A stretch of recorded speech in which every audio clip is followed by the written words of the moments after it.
You're watching Hot Walk Academy. My name is Mingjin Tong, and I've got a special friend of me today, Tiffany Alexandria. She's a food blogger focusing on Taiwanese food. You can find her at Choo Choo Choo. Click the link below to learn more. And today, Tiffany is going to show us how to make Taiwanese style popcorn chicken.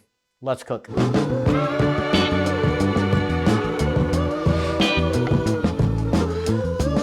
All right, so Tiffany, I'm so excited about this dish. I haven't had this since in Taiwan. Really? Yeah, that's right. So I never make it. I think because maybe I never thought about making it, or I don't know how to make it. But why don't you tell us about the dish and then tell us your ingredients? Yeah, so like Taiwanese popcorn chicken, 咸酥鸡 is like a street snack.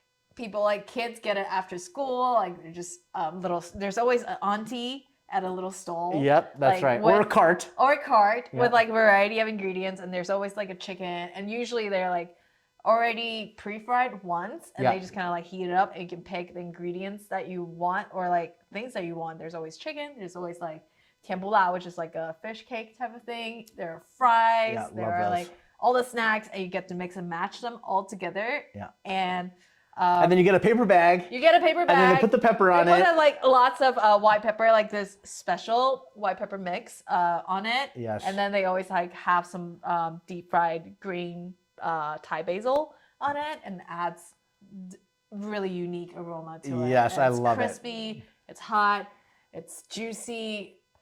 I don't know, like the flavor. It just the smell of it just reminds you of home. I mean, I have eaten from one of those carts. Yeah. 100 times. So there's a cart, and you know when you pull up to the cart, they're right in front of you, just all the different kind of proteins, usually different proteins you can get. Yes. And they deep fry it. Yeah. And then they put it in with the basil and the pepper. So fantastic. All right, tell us what you brought with us today. Yeah, so of course, popcorn chicken, we're gonna have chicken. And usually they use actually chicken breast with bones, bone-in chicken breast for Taiwanese popcorn chicken, which is kind of unique because in Taiwan, I think we generally enjoy dark meat instead of a white meat. So we're actually using chicken breast today. And this is just regular flour. We're gonna use it for dredging. And this is sugar, and we have salt here. This is all for the marinade. And white pepper, and this is 5 spice. Okay. And rice, Taiwanese rice wine, and soy sauce. Okay. And garlic as well. Fantastic. And then you've got Thai basil. Yes. And then we've got here 2 kinds of potato starch. Now, you actually were telling me about this, and I never knew this before. But sweet potato starch, there is what they call thin, and then there's this one that we're going to be using today, and that's called thick. One. Yes. So why do we use the thick one and not the thin one? The thick one just gives it a very different texture. It's got more crunch because it's got like thick, just bigger. Yeah. Right? Let's see if we can see that here. Yeah. So it almost looks like a coarse kosher salt, but it's even thicker than that. Thicker than that, right? And it gives that really unique look to a lot of Taiwanese deep fried food, which has got like almost like little bubbles on top of it. Yes. And like most deep fried food don't look like that anywhere else. Yeah. Awesome. Great. Yeah. Well, I'm always learning, so thanks for showing. All right, what's the first step here? Right. So first step, we're gonna cut up the chicken breasts into chunks. These are big breasts. Yeah. That's something I haven't really quite gotten used to in America. I was like, why? Yeah, that's right. It's from a dinosaur. Yeah. Yeah, and because the chicken is going to shrink a little bit, so we're gonna cut it up a little bigger. Okay, yeah, pretty And large also, size. Yeah, pretty large size. And also just because we're making this at home, we can make it chunkier. Okay, got it. Bigger bites. And these are boneless, and you're not trimming off the fat at all. I'm not going to trim off Is it the necessary? fat. No, I don't think so. And how about skin? If at home people I are love using skin on. Okay. Yeah. I actually bought whole chicken and kind of dissected it and just without removing the skin and just did this same dish. Did you leave the bone ins for when you worked with the whole chicken? I did. Okay. I don't know, there's something about, I think it's from my mom. I love eating things slower, and I actually enjoy taking the bones out. Sure, sure. Yeah. More of a, yeah. You know, I especially in the West, many people, they just want something they can eat without thinking about it, Right. without taking it apart. Yeah. But there, yeah, I mean, it has to do a lot with the way we eat, right? If you're, say, eating with one hand while you're driving, you're not going to want something with bones in it. No. It's a little bit harder. Definitely. So but there should take be your time when you're enjoying this meal. Yeah. I'm so excited about this. So this is not dry brine, right? We just got this out of the package. Would you ever dry brine before or marinate before, or do you always just start? I usually so the best way is that you marinate the meat and like leave it in the fridge overnight for best result. Okay. And or at least an hour before. Okay. And I'm honestly cutting them into pretty big chunks. Yeah, that's big and They're chunky. big chunk, bigger than you would find at most stalls, I would say. So it's not quite popcorn. No, and of course you can make it smaller, but I really like being able to bite into it. Yeah, and the I love it. juiciness, I love it. right? Let's do it. That's great. Yes. Okay, I'm gonna wash my hands. Okay, so we've got all the chicken cut up. Yes. And what's the next step here? And we're gonna grate in garlic. I like it really garlicky. So, Okay. We're going to use all 4 cloves. All right. Yes. And are you going to be making your marinade right in the chicken? Yes. Okay, I'm just gonna fantastic. put everything in there and then Okay. mix it up. That's awesome. You know, one thing I love when I cook with other people is kind of just seeing the different ways that they incorporate food. I think that's actually, for you that are watching, is very important to understand. There is no perfect way to make any one dish.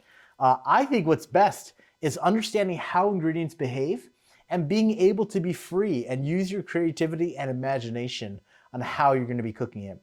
I do think that there are key ingredients that we want to use, but a lot of the methodology you can kind of experiment with and play with. Yeah. Okay, so we've got the garlic in here. Yes. All right, what else? And we're gonna do about 2 tablespoons of soy sauce. All right. And could I just keep Yes. incorporating? All right, sounds good. Please do. And this is rice wine. So I would say the biggest thing I've learned about cooking food from home in America is to like get ingredients Yes. from home. Absolutely. Because there are different kinds of rice wine. Yes. And like technically Meeting is also a rice wine, but it's very, very, very different. Yes, that's right. So what are we this working with here? So we're working with Hongbiao like Mi Zhou. So Okay. if you find this label or like at least see something that says in Chinese Mi Zhou, Yeah. or just try to find these characters on a Okay. bottle, then that would be And the closest. what percent alcohol is this one? So this one is 22. Okay, so pretty high. Yeah. Okay, and then I know if you use a product called mijiutou, that can be as high That's as like even higher. 39% Right, alcohol yes. content. Okay. Yeah. So we're gonna use about 2 tablespoons of it. Just mix it in. So that is a clear, pretty strong rice wine, a little bit salty. Is there salt in this one? I know no. usually there's none of that No. one. Okay. I know there's a version that has salt in it, but this one doesn't. Okay, sounds good. You can also use the one with salt in it if you want, but that one just doesn't. And this is just Chinese spice. All right. And I would also suggest finding a Chinese or a Taiwanese brand instead of like getting one at, say, your supermarket. Okay. Yeah. Yeah. So go to the Asian store Yes. to get the Asian ingredient. Yeah. That's something I've learned a lot as well is if you want to cook a dish from a particular part of the world, get the ingredient that comes from that part of the world. You'll have a much really more makes a traditional difference. taste. Yeah. Yep, it does. Oh, this is starting to smell It amazing. smells awesome. Yeah, it smells and great. this is just white peppercorn. All right. We're gonna add that much to it. And sugar. I'm gonna use about 1 tablespoon of sugar. All right. And this is salt. We're just gonna add a little bit of salt. Yeah. Last time I tried to make this, I think I made it too salty, and I don't like it as much. Okay. I think it's nice to keep the chicken part not as salty, and because we're gonna add the white pepper powder and salt on top of that Yeah, after. that makes sense. So like just let that shine instead of Fantastic. And Okay. that's really it. And we just let it hang out. All right, sounds good. Spices in, and we've got it mixed. And what's the next step after this? So we're gonna dredge it. Okay, sounds good. Why don't you walk us through it, and I imagine we're gonna use our hands. Yes. So I'll keep my hand dirty. Yes, Okay. we are going to be doing that. So we are going to use, the main ingredient is going to be the thick sweet potato starch to give it that crunch. Okay. And that coating. But we're also going to mix it with a little bit of just wheat flour because it's finer and it's easier to coat the base of the chicken. So the proportion is about 1 to 4. So 1 of wheat flour and 4 of the sweet potato starch.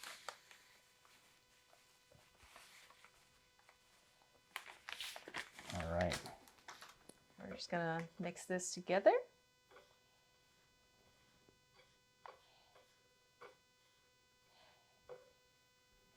It's great. All right. And from here? Yes, and from here, we're just gonna take a piece of chicken. All right. And put it in and make sure it's evenly coated. And then we actually leave it somewhere and let it sit for about 5 to 10 minutes. And what we're looking for with that is the water is going to seep through the chicken, and then it will help the starch that we're coating it with like stick to the chicken. Okay. So when we deep fry it, it's not going to be like loose like this and just go everywhere. Okay, I see. So this powder right now, it does look obviously very dry. Right. And by letting it sit, it's going to seep and incorporate. So there's not going to be any more dry. It's going to be all wet by the time it's done. And that's also how, like, when you have chicken skin, it's not going to just fall apart. You're not going to have the breading and then the meat. Got it. Right? Like separate. Sometimes you get like just a coating. Like when you eat an onion ring, Yeah. it's all separate. Yes. But with doing this with chicken, it won't. It will just like clump together. Okay. Beautifully. Sounds good. We'll get these done, and then we'll go over to the deep fryer. Sounds great. Tell us about what you did with the chicken. Yeah, so the chicken was marinated. It's been marinated for 2 hours, and we dredged it with thick sweet potato starch and a little bit of flour. And then we wanted to let it sit for a while so the starch actually coats the chicken. Right. And it's like stuck now. Yeah, now it's stuck and it won't just like fall off. Okay, perfect.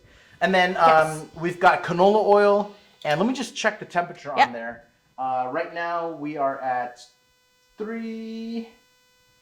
about 320, 330. So we're gonna bring it up to 350 for our deep fry. So we'll let that go. In the meantime, let's mix up our kind of a topping, a dust, right? Yeah. So tell us about what we have and show us how to put that together. So traditionally, like the dust on coating on the seasoning, I guess, on the chicken, it's like used in a lot of different Taiwanese dishes. Like whenever there's deep fried food, you can almost guarantee to find this. Same flavor profile. This same flavor profile. So what we have here is white pepper powder and salt. And this is MSG. It always has MSG in it to like add a little bit of that umami kick to the flavor. And we have a little bit of 5-spice. So the ratio is, this is mostly going to be white pepper powder. So we're gonna put the white pepper powder in the bowl, and then add a little bit of salt. And the best thing about this is that we're making it ourselves, so we can control how much the salt content of this. So some salt and a little bit of MSG, and you just want almost minimally a little bit of 5-spice to add a little bit, just a tiny little pinch.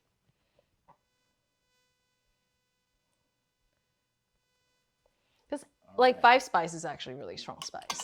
Yeah. Yeah, you don't need much of it. You still want the white pepper to shine, and just mix it up. All right, so here we go. So that's ready. Yes. And then what do we do with our basil?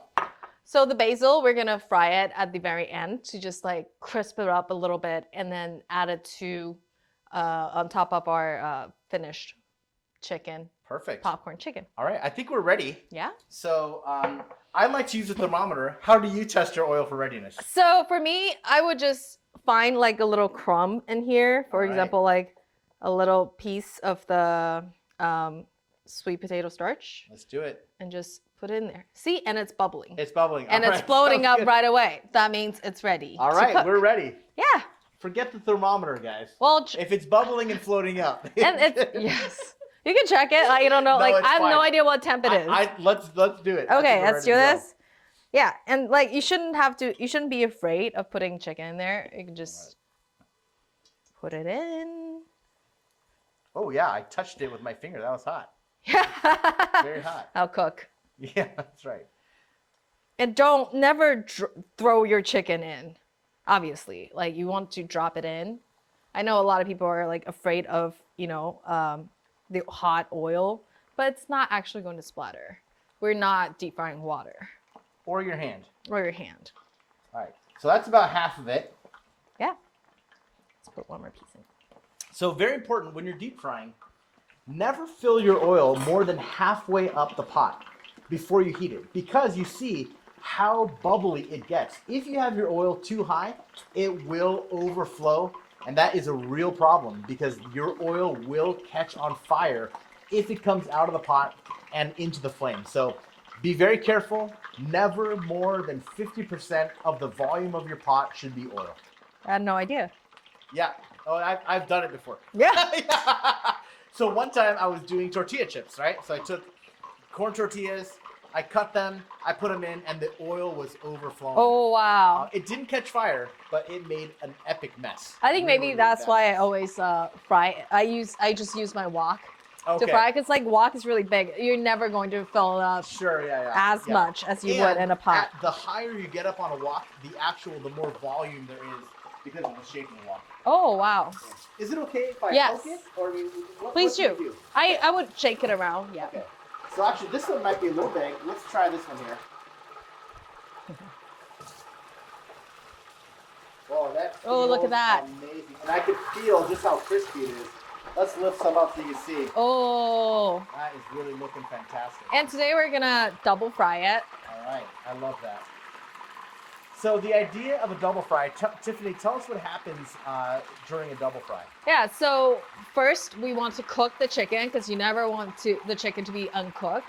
But the first fry is at a lower temp, so for example 350, and then we're gonna remove it when the chicken is cooked, and later pull the oil temperature up to 375 or 400 even, Yep. and just do a like really quick crisp fry to crisp up the skin, the outside shell of the chicken. Great. So first fry is for cooking, and the second fry is for crisping. And you also don't want it to get too dark at this stage, which is why you don't do the first fry at too high of a temperature. I mean, that's looking fantastic. So you'll know your chicken is ready when the internal temperature reaches 165. Now, you could poke it, but if you do it enough, we just kind of know chicken cut this size. It was at about 40 degrees, which is the temperature of my fridge, 39 degrees. And we just need to bring it up to 165. This will take probably about 3 minutes or so at this size. Is that, you think about, That sounds about right. Okay. And especially this is like not bone. It does have bone in it, That's right. so you don't have to factor cooks in a lot that- quicker, a lot faster, for sure. Hey, ooh, Yeah, it's splashing. it's splashy. Should pull them out. I think that's good. Let's go ahead and That pull looks them good. out.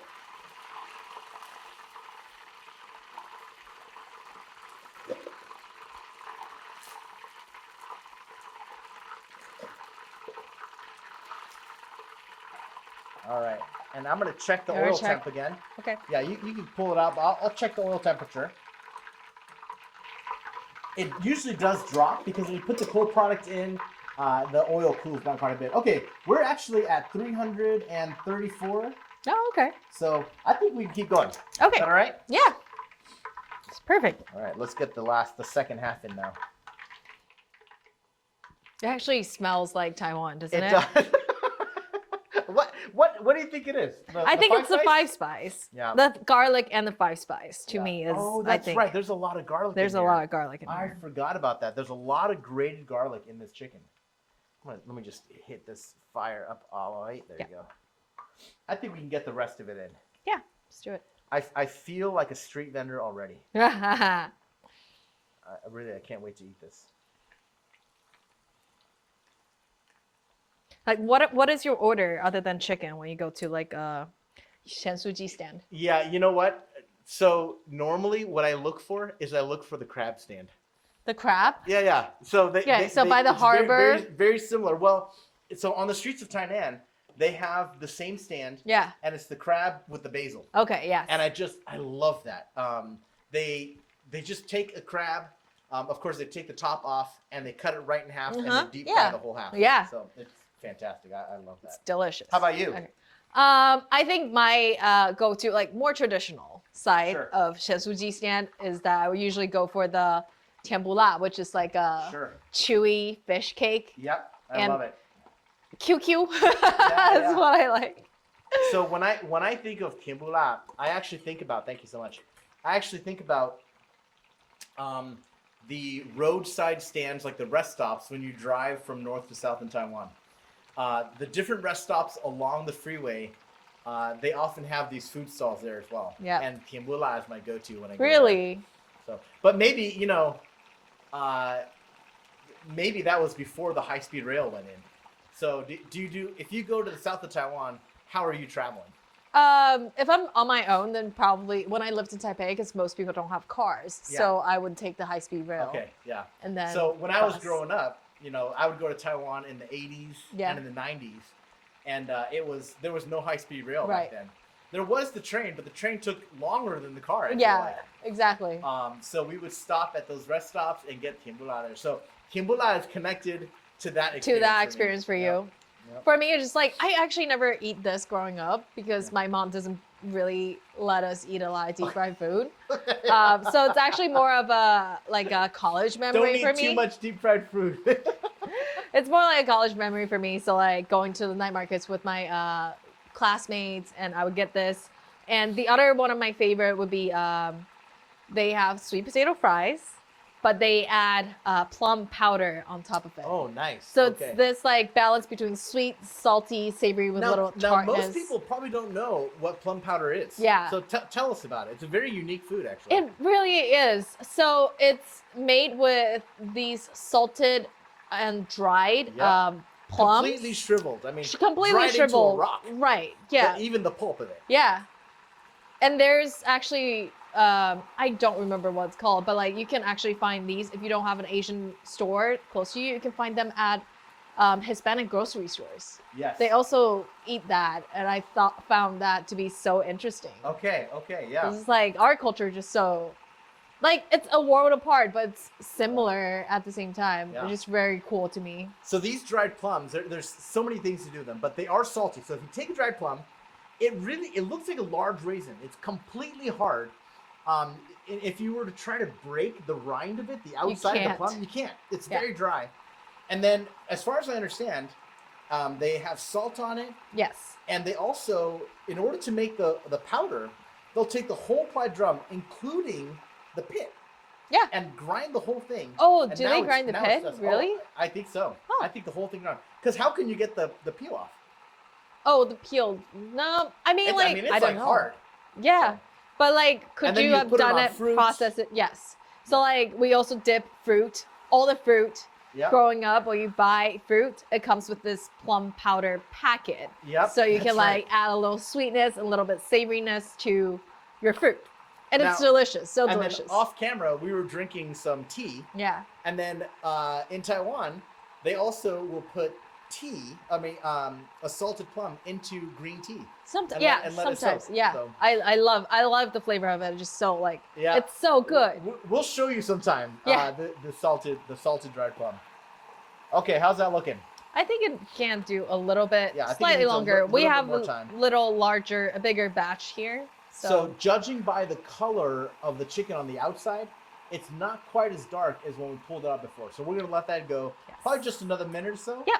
And then we will be ready to raise the temperature and do the double fry. I can't wait to try this. And talk to me about the white meat. So The white meat? We have white meat and not dark meat. Yeah. Would you ever find dark meat in Taiwan? You would, but like with the popcorn chicken, they don't use dark meat as much. I'm not sure why. I think like because most Taiwanese prefer dark meat. Yep. Like the chicken thigh is more valuable. Yep. So I think a lot of these like the chicken thighs were sold to say like bento shops, like lunchbox places. Okay. And at a higher price. And they would also like deep fry it whole usually as like a lunchbox main dish. So I think like these smaller street stalls, because the white meat isn't as valuable, so they just get those that's cheaper. Okay, so you're telling me it's totally backwards. It's completely opposite. It's completely opposite. Chicken breast costs a lot more than dark meat in the Yes. US, and in Taiwan it's the opposite. It's the opposite. Oh wow. Okay. Well, invest in dark meat in Taiwan. If you are a stock buyer, go do that. Well, what about you? What's your preference? Dark meat or definitely white meat? dark. Right. See? I Same. almost never eat white meat. Yeah, I don't either. Except like I'm trying to keep this authentic, so I was like, Okay. get the white meat. Okay, Like, all get right, the chicken all right. breast. Sounds good. Make it the way you have it in Taiwan. Yes. All right, great. Well, those are looking pretty good to me. Yeah, I think we can raise the temperature. All right, let's. They feel cooked. Sounds good. And also you can like really feel the lightness, the change in the chicken. That's right, because the water has come out. Evaporated, Yeah, right. So like that's kind of how you know when like the bubble starts getting smaller, Yeah, right? That's right. like how you know how cooked the chicken is. Yeah, the bubbles in oil is water turning into gas, vaporizing, Yes. and escaping out of the oil. That's why we have the bubbles. Look Oh, at that looks fantastic. Yep. Now, do you want to do the basil after we do the double fry? Yes. Or do we, okay. I so would do we'll- it after. So like this is how you would see it at street stalls in Taiwan, right? This is what you would order, and then they would deep fry Right. it. They would like double fry it again for Okay. you. Sounds good. Yeah, so we're gonna do exactly that. All right. Let's raise the temperature, Yes. and then we'll do the double fry. Let's do that. Okay, so we've got our oil all the way up now to 400 degrees, and Tiffany, let's do the second fry. Yes. All Let's right, do here that. we go. Okay, so I'm actually Should I gonna- hold this? Sure, That can help? yeah, All right, that I'll would do it like help. this way. Yes, please. And this All right. might explode. All right, I love explosions. Let's do it. Yep. That was explosion. Let's do half, okay? Sure. So I'll give you half here. I think it's just because the bottom Here of we go. there was a lot of moisture, liquid right? moisture Yeah, in the great. bottom of the pan. Yeah. So That's again, why. that's another reason Don't why, dump it in. why we don't put too much oil, right? And why we also want to, thank you so much, why you want to have a way to pull it out quickly. And let's go ahead, that should be actually enough of a double fry. What do you think? That looks beautiful. All right, Yeah, great. we're gonna put that in this clean. Oh, I hear the crispness. Yes, look at that. That is beautiful. And I think there's one more here. All right, those are gorgeous. Look at that. And because we marinated in soy sauce, so like it usually looks a little darker. How about this? I'm gonna scoop this out. Sounds good. Look, that's so dangerous. I know, like don't dump the water in there. Just not a good practice. All right, I think that'll be good for this round. Okay. Here we go. Let's get that double fry action going. Woohoo! Mmm. Yeah, when you're frying with oil, go slow, be careful, and always remember moisture is the enemy in deep frying, so you got to be careful. All right, let's take a look. That's looking pretty good again. Yeah. Beautiful.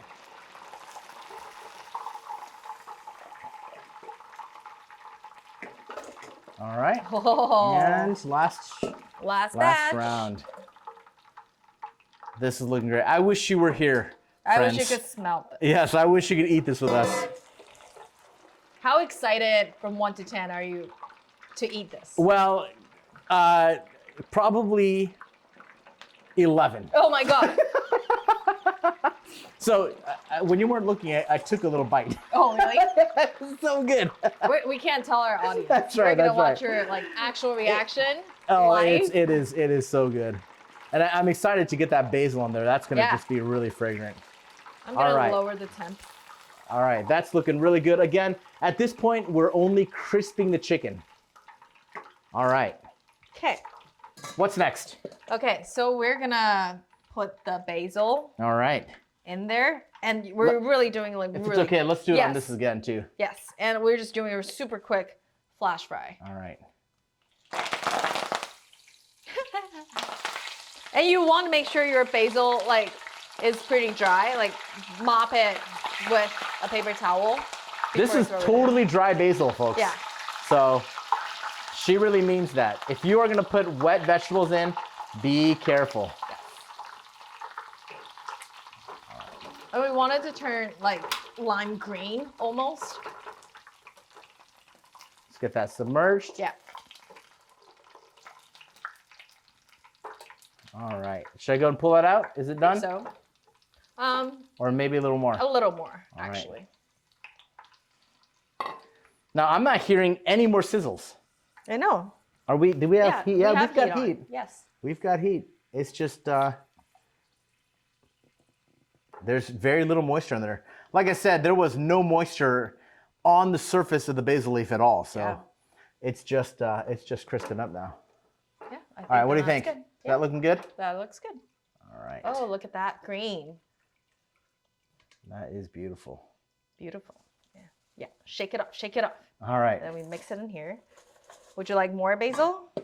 Sure. Let's do a little more. That was so exciting. We love basil.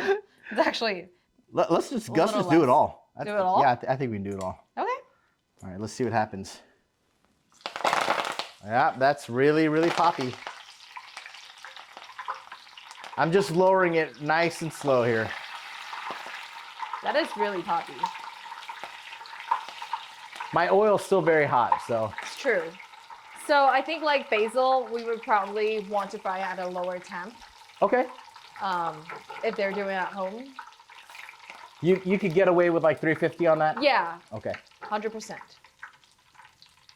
That looks great. All right, pull it out? Yes. All right. That was a lot Ooh, faster. That's crisp. Yeah. That's looking fantastic. Look at this one here. Look at the beautiful green color. That's the color we're looking for. All right. Okay. All right. Now we're gonna turn this off.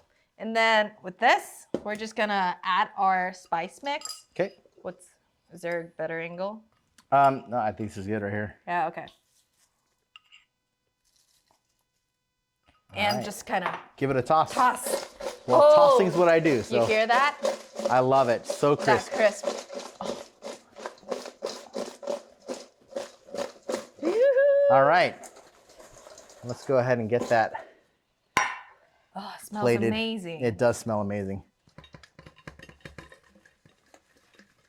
Oh, we definitely And I crushed all the we basil. crushed the basil. Sorry That's about okay. that.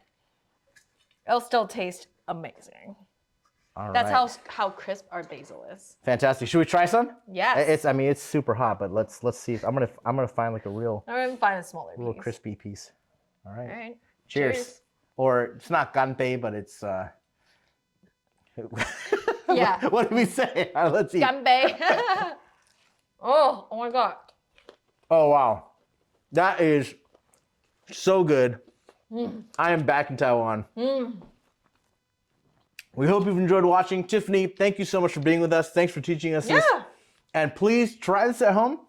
Careful with the oil and let us know what you think. Thanks for watching.